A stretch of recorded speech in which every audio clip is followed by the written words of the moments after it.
Hello everybody, good morning, good afternoon, good evening, wherever this video will be meeting you today. This is Louis Morningstar coming to you all the way from Kiev, Ukraine. As promised, we are going to start with our first episode of the Inside Talks 2018. Don't forget, we are talking Africa. Let's talk Africa. Let's do patriotism. To begin with, the topic for this episode will be the white cancer, the genesis of Africa's doom. Africa can be better and Africa will be better. I believe that. But you all agree with me that Africa is currently in a state of emergency. And this dates back since 1884 when the white cancer was first launched. What is this white cancer, you may want to ask. But before I answer that question, I want to tell you something little about what cancer is. Cancer is a kind of disease that occurs when mutated cells within the body begin to rapidly increase or divide faster than normal body cell division, affecting surrounding healthy cells and infecting those cells, transforming them to be cancerous cells. That is how cancer functions. That is what cancer is. So when cancer attacks a body, what it does is that it rapidly replicates, multiplies, and then it invades the healthy surrounding cells. And then it changes these cells to become cancerous cells as well. So they now form a group of cells, and then from there they now launch to other body organs and systems. So this cancer comes in as a parasite. It feeds on the body cells, it feeds on the nutrients of the cells, and it does not do anything positive to those cells. Rather, it ends up killing those cells and leaving them in a hostage situation. So after feeding on the cells within a particular organ, they end up jeopardizing the normal function of that organ. Then from there, they spread through lymphatic system or through the blood system to other body organs. And in medicine, we call that metastasis. So they now travel to other organs with the ultimate aim to put the body into a hostage situation, which ends up with a fatal consequence. And if this cancer is not timely diagnosed and treated, the outcome will be fatal and death will be inevitable. In 1884, in Berlin, Germany, the white cancer cells came together and planned a cancerogenous attack that was aimed to be launched on Africa. That same day, Africa's sweet dream underwent a turbulent transformation into a nightmare whose devastating consequences are palpable everywhere around the continent today.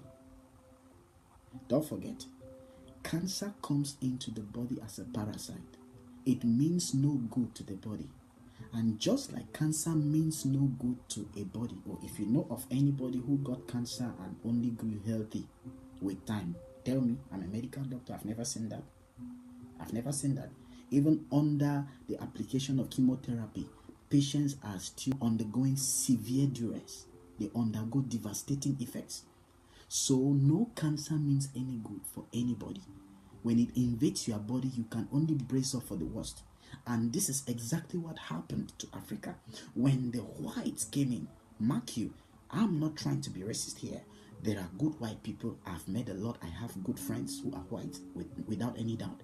But these colonial white supremacists and extortionists who came under the holy agenda to extort African resources meant no good for us.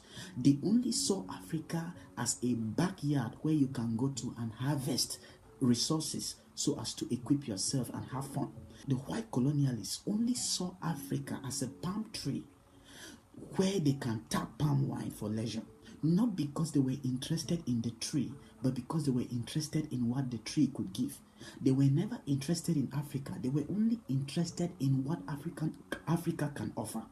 For so long, these people have always seen Africa as a farm where they can go and harvest from where they did not plant, where they can go and reap what they did not sow, where they can go and take people. So everything within the continent of Africa to these white supremacists and all these white colonialists, to them are resources necessary for the developmental processes and agenda for the West, including you and me as people.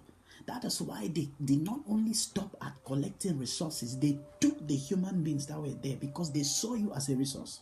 They saw you as a tool. They saw you as an equipment. When they saw you, they never saw anything human about you. They never saw anything. They didn't recognize you as a human being. They saw you as a resource. So the continent of Africa to the white man was originally and is still, mark my word, it is still, I say this without fear of favor, and this is the truth because it is still happening today. It is still happening today because their agenda for Africa has not been completed. Their thirst, their desire after our resources is still extremely high and effective, and that is why they will stop at nothing until they sap out all the nutrients. They will sap out all the resources that Africa possesses. And that is why I'm bringing this to us as a call. A lot of people will be like, okay, yeah, you keep blaming the West, you keep blaming. Yes, it is true. You cannot solve a problem that you don't know. You need to understand the origin of a problem before you can be able to source it out or trash it out. It is the same thing with medicine. For a medication to be produced, we have to understand everything about that disease. We have to understand the mode of transmission. There are certain details about that particular disease. We have to understand the details before any medication can be produced. How does it attack the body? Where does it attack the body? What are the processes? How does it go about it? How long does it take? What is the incubation period? There are steps that must be taken in order for a medication to be produced that will be effective. So when I'm talking about this, I'm not laying blames. I'm trying to make it open to our youths because I've realized that the common African youth on the street barely knows anything about the history of Africa. And if you do not know your history, you can't even talk of writing the future.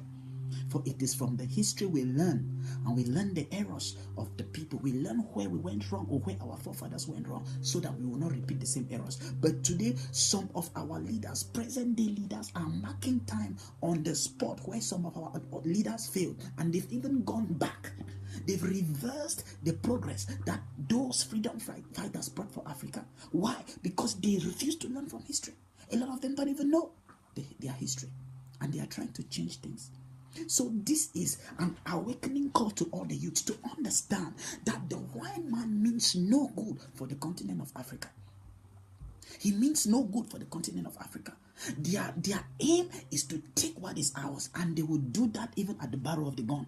If it means killing the citizens to take it, because first of all, you don't mean anything to them, so they can gun you down as an antelope. They hunt us down for spots because of what we possess. So even if it takes killing us, and this white cancer manifests in different forms it has different mechanisms of action. It has different ways, some of which are called what the system of divide and rule. The system of divide and rule. This is one of the ways they used, and they still used it presently. When Gaddafi was kicked out, they used divide and rule. Yes, they came into Libya and painted. You know, when you want to kill a dog, you give it a bad name. They gave Gaddafi a bad name.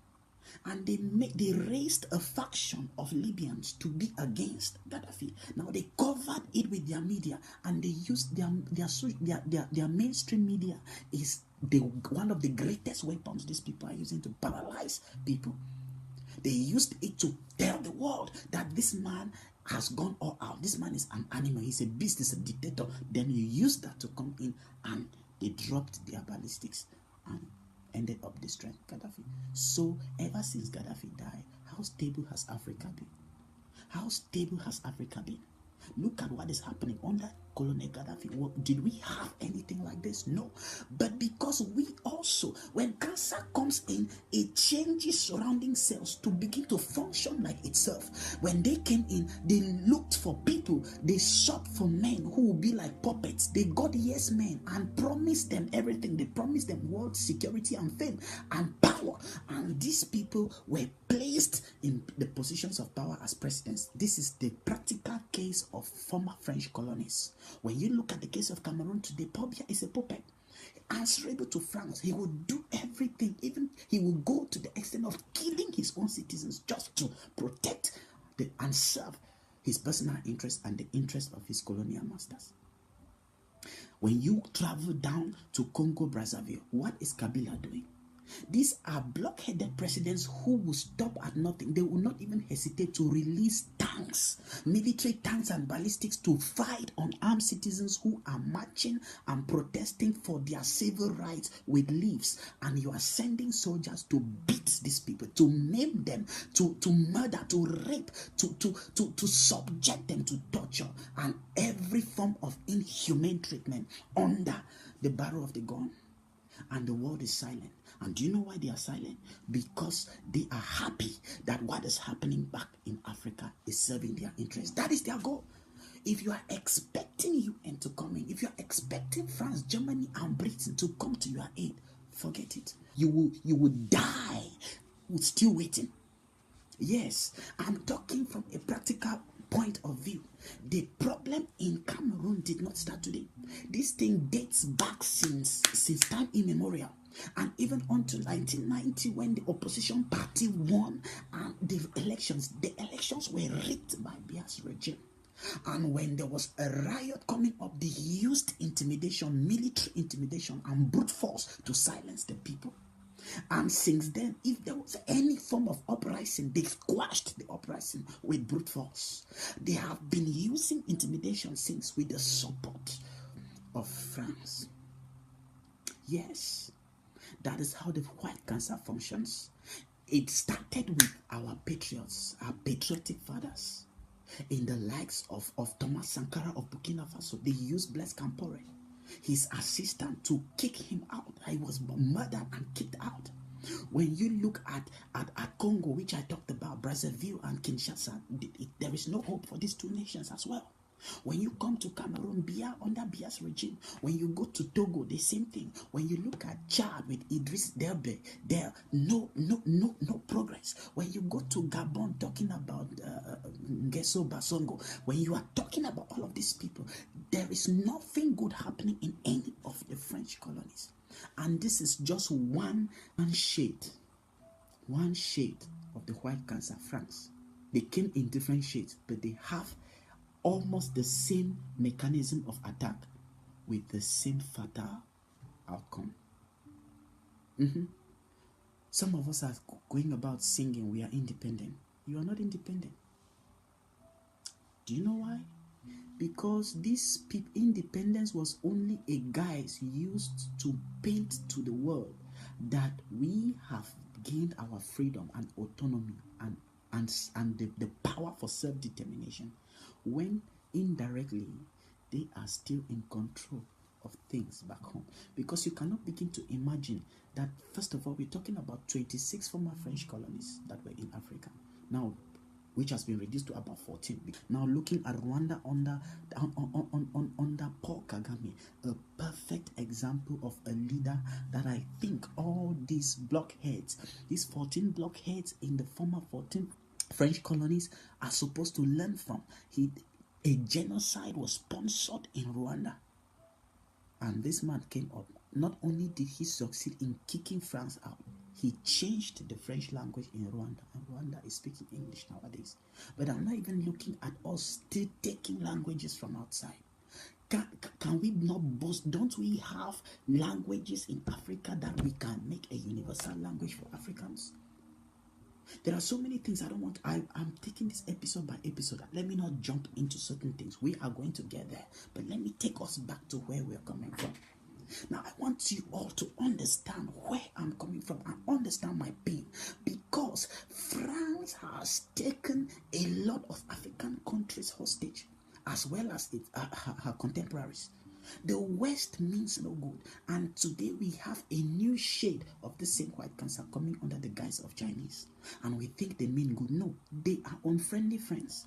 These are traitors that are gallivanting on our streets and in our nations as friends or patriots or people who have concern for us. Yes.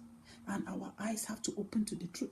We must be able to accept the truth. We must be able to x-ray these hideous schemes that are being launched at us since time immemorial.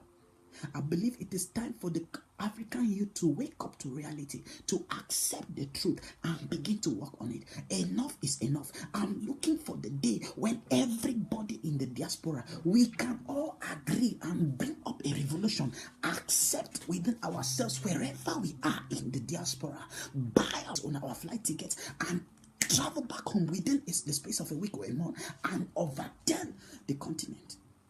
I'm talking from a continental point of view. I'm not limited to a particular country. I'm a son of Africa. What happens in Nigeria concerns me. What happened in Swaziland concerns me. What happened in Kenya concerns me. What happened anywhere, I take it upon myself. Because we also have to break this. These boundaries were drawn on a map in a foreign land.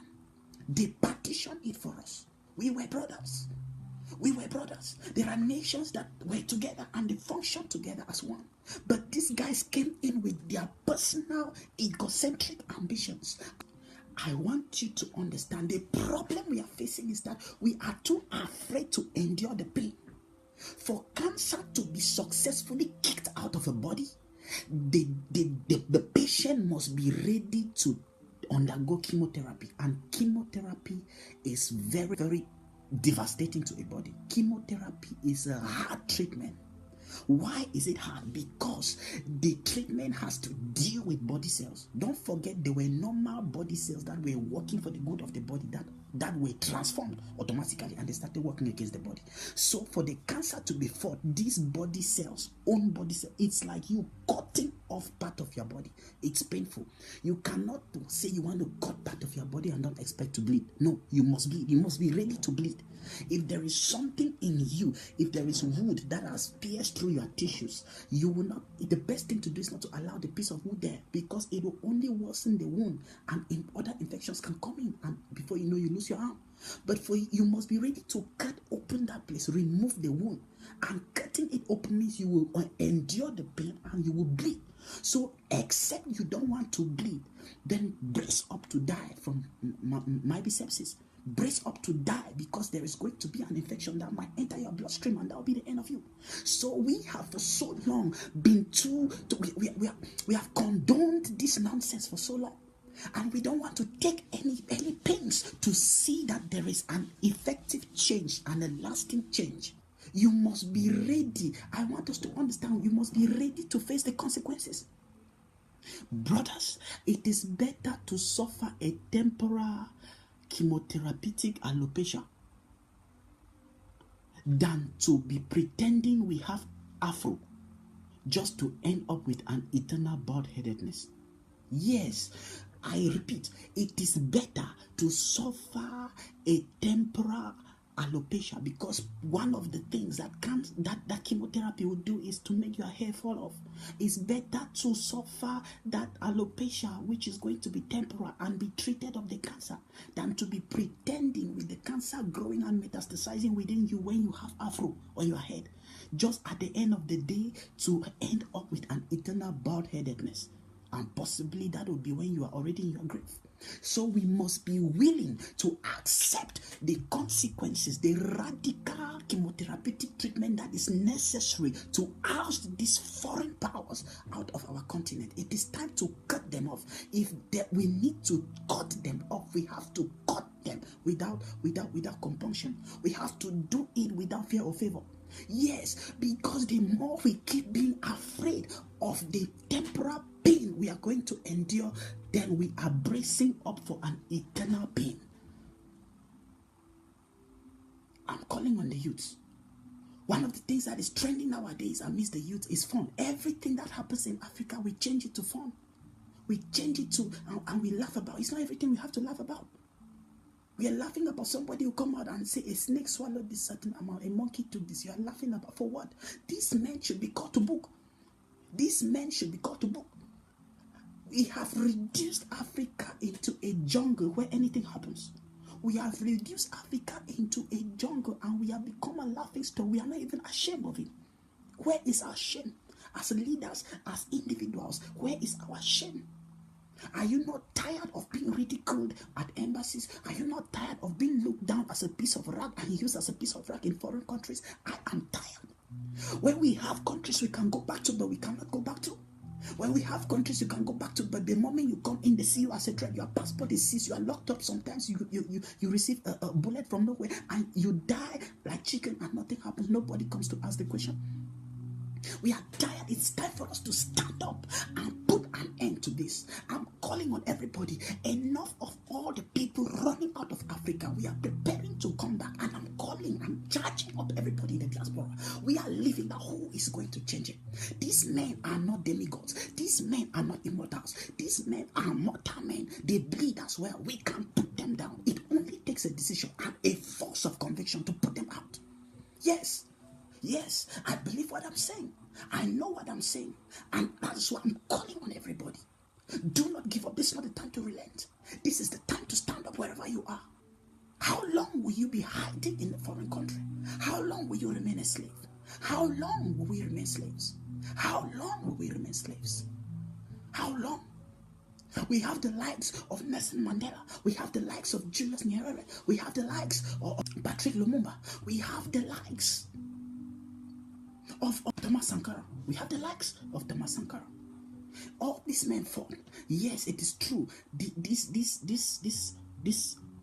Western extortionists, they decided to devise schemes in the name of coup d'etats, to kick out every young aspiring African leader who was against their interest, in the likes of Thomas Sankara of Burkina Faso, in the likes of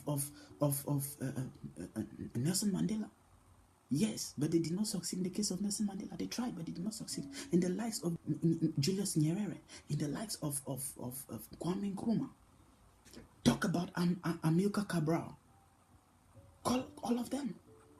These are men who believed in Africa and they stood for Africa. They fought for Africa and they will not give up Africa for anything. But what do we have today in the youth? When I look at the generation of leaders we have in the youth today, I'm saddened. When you go on the streets and interview 10 African youths today,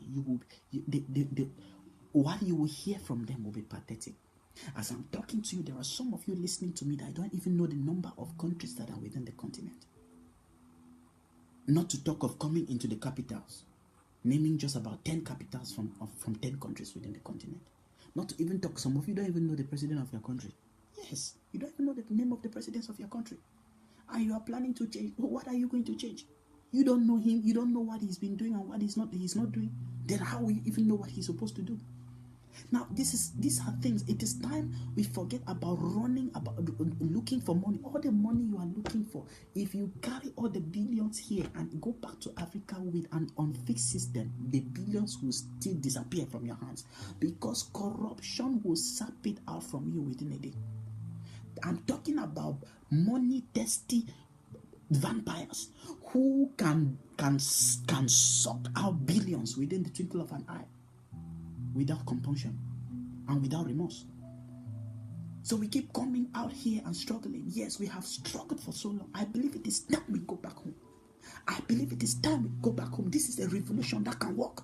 I look forward to the day that we all will be angry of the West. We will be tired of living in the diaspora. We will pick up our bags back. I'm talking like this and I'm also working towards going back. I'm packing. My mind is out of here. I might be here physically, but my mind is in Africa. So don't come here asking me what I used to do there. No, I am telling you something I've been working on. I'm not here because I want to do it. My country is in chaos. There is an active genocide going on now in Cameroon. Nobody is hearing about it. You even see it on foreign media. You won't see it outside. Blacks are being killed on a daily basis. Blacks are being murdered, slaughtered like chicken. Nobody is saying anything. And the funny thing about it is that it is blacks killing blacks. We kill ourselves for the interest of foreigners. It's a shame. We kill ourselves to protect the interest of foreigners. It is a shame. Yes, it is a shame. You might be there in power, be you a leader, you are murdering people. Let me tell you, there is an end to every nightmare. You cannot be a leader for life.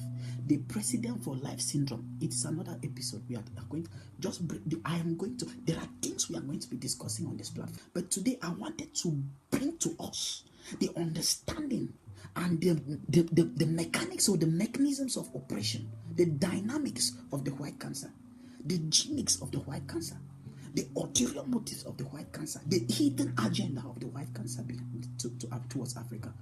Until we know this, the solutions we want to see are still far from reach. I believe in my heart that there is a new generation of leaders coming up that will not be afraid of anything. Yes, they will not be afraid of anything. Silence is a virtue, but it can fast become a vice. So the moment we all start talking about the injustices that are being executed upon our people, irrespective of the country, in Africa, then that is where we'll begin. We have to make sure that these messages get to the doorsteps and into the very offices where they belong. The lawlessness has to be brought to an end.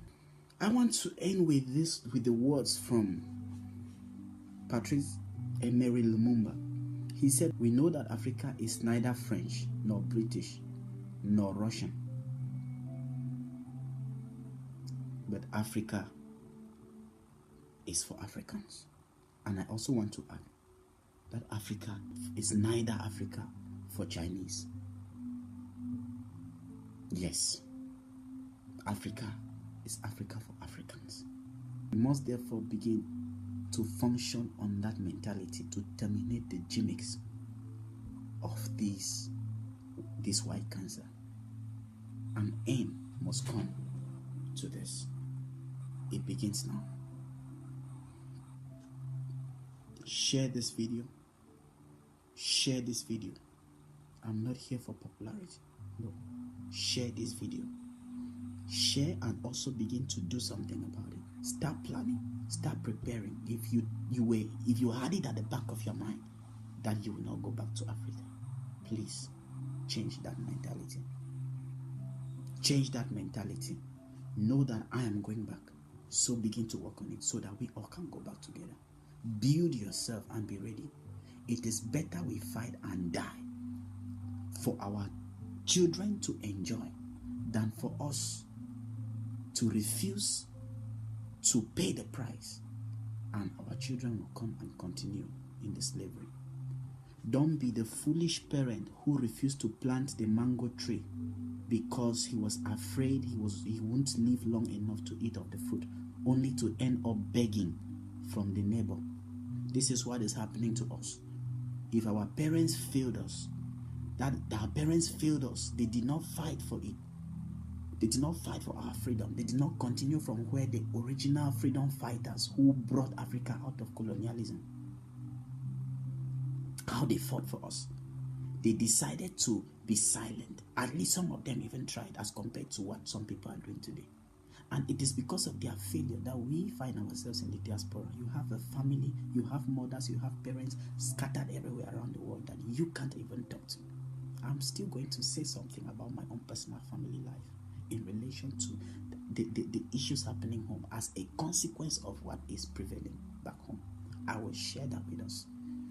So please, we are here because our parents, we are like the father who ended up, or the children who ended up begging for the mango fruit from the neighbor. We are in foreign lands and we had the potential with the fertile soils to grow the best mangoes back home, but they refused because they thought they were not going to live long enough to eat of the fruit. Our generation will not be that. We will plant it And even if we will not eat of the fruit, we will still plant it with the hope that those coming after us will benefit from it. God bless you. Have a great day. I love you all. Till next time. Bye-bye.